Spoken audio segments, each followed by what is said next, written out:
नमस्ते दोस्तों, GS classes में आपका स्वागत है। दोस्तों, आज हम लोग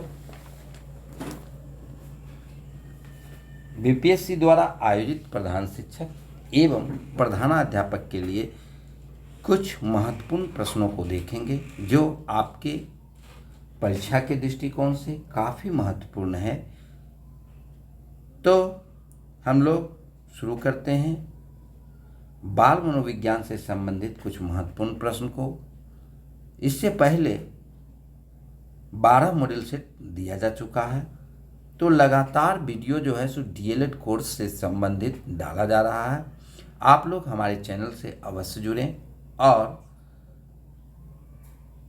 विभिन्न प्रकार के प्रश्नों का अवलोकन हमारे चैनल पर कर सकते हैं, जो परीक्षा के लिए काफ़ी उपयोगी है। तो हम लोग देखते हैं दैनिक जीवन में मनोविज्ञान का उपयोग किस क्षेत्र में होता है। ए है शिक्षा के क्षेत्र में, बी है उद्योग और व्यापार के क्षेत्र में, सी है चिकित्सा और निदान के क्षेत्र में, डी है उपर्युक्त सभी। तो दैनिक जीवन में मनोविज्ञान का उपयोग इन हम सभी क्षेत्रों में हम लोग करते हैं, तो इसका आंसर हो जाएगा उपर्युक्त सभी।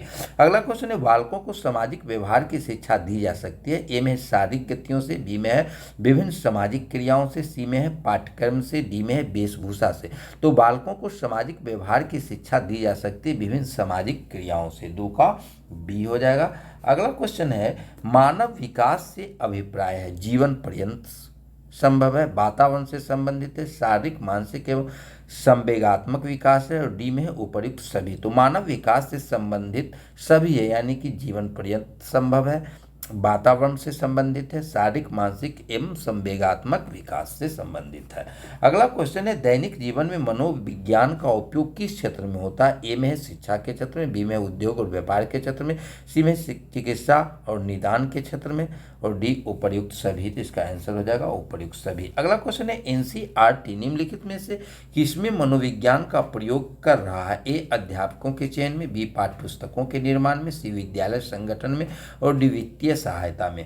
तो एनसीईआरटी पाठ्य पुस्तकों के निर्माण में मनोविज्ञान का प्रयोग कर रहा है। अगला क्वेश्चन है अच्छे नैतिक चरित्र का विकास यही शिक्षा है, यह कथन किसका है। तो ये कथन जो है हावर्ड महोदय का है, तो इसका आंसर हो जाएगा 6 का ए। अगला क्वेश्चन है निम्नलिखित में से कौन व्यक्तिगत भिन्नता के कारण हैं।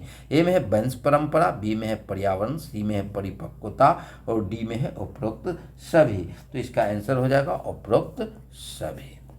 अब अगला क्वेश्चन है शिक्षा मनोविज्ञान की विषय सामग्री का संबंध है। ए में है पढ़ना, बी में है लिखना, सी में है बोलना, और डी में है सीखना। तो इसका आंसर हो जाएगा सीखना। अगला क्वेश्चन है पहली मनोविज्ञान प्रयोगशाला की स्थापना की थी। ए में है गॉल्टन ने, सी में है कैटेल ने, सी में है पेस्ट्रोलॉजी ने, और डी में है वुंट ने।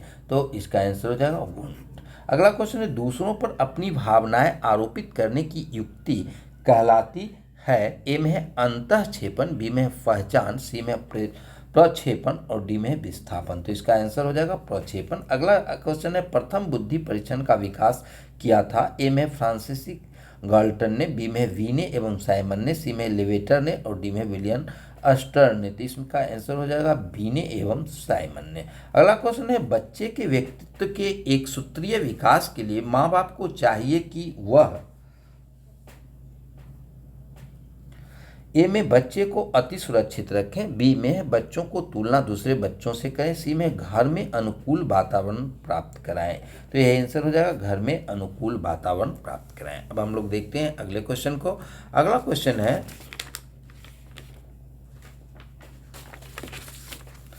किस दार्शनिक ने यह बताया है कि व्यक्ति पर किसी का कोई बंधन नहीं होना चाहिए। ए में है प्लेटो, बी में है रूसो, सी में है डेकार्ट, डी में है डेमोंट।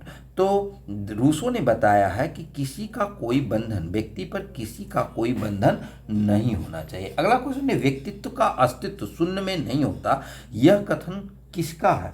तो यह कथन जो है अलेक्जेंडर का है।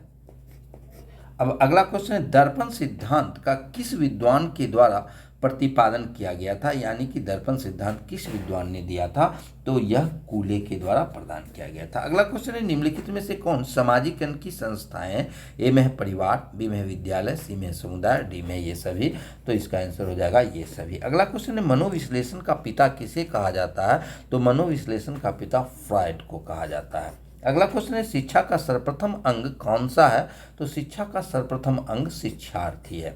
अगला क्वेश्चन है, शिक्षा का समाजशास्त्र किससे संबंधित है, ए में है अर्थशास्त्र, बी में है समाजशास्त्र, सी में है शिक्षा शास्त्र और डी में शिक्षा शास्त्र एवं समाजशास्त्र, तो इसका आंसर हो जाएगा शिक्षा शास्त्र एवं समाजशास्त्र। अगला क्वेश्चन है, भूमंडलीकरण के कारण शिक्षा में क्या परिवर्तन आवश्यक हो गया है, ए में शिक्षा के अवसर की समानता, बी में शिक्षा का आधुनिकीकरण, सी में ऊर्ध्व गतिशीलता और डी में सांस्कृतिक प्रसार। तो भूमंडलीकरण के कारण जो है सो शिक्षा का आधुनिकीकरण आवश्यक हो गया है।